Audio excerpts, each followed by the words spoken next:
क्या आपने कभी सोचा है कि ये रोमन उर्दू का कॉन्सेप्ट आया कहाँ से? हम उर्दू को इंग्लिश अल्फाबेट्स में लिखने लगे, but why and from when?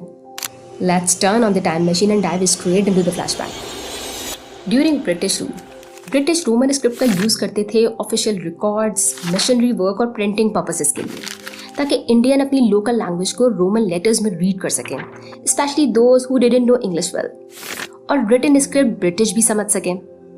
And during this colonial period, Roman script बहुत सी लैंग्वेज के लिए यूज होती थी, including Urdu, Hindi, Sindhi, Punjabi, Malayalam and Tamil.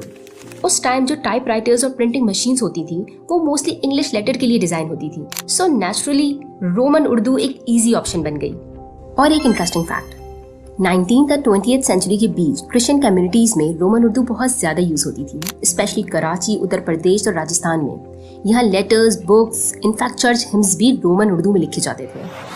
And then this story starts again from the days when the internet had just arrived in Pakistan.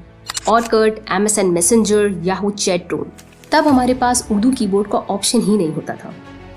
So we started writing Urdu using English letters. Urdu का क्या हाल है बन गया simple, fast and something everyone can understand. Then came the world of SMS, where each text was limited to just 160 characters. तो हमने short form बनाई, SLT for सलामत रहो, TC फॉर टेक केयर, और इसी तरह रोमन उर्दू एक फुल ऑन डिजिटल लैंग्वेज बन गई। फिर आया फेसबुक, ट्विटर और इंस्टाग्राम का ज़माना, और रोमन उर्दू मीम्स ने इंटरनेट उड़ा दिया। ये बिक गई है गवर्नमेंट, मारो मुझे मारो, मोए मोए, सब इंग्लिश लेटर्स में, लेकिन दिल से Urdu. So Roman Urdu is not just language style, it's अपनी डिजिटल पहचान।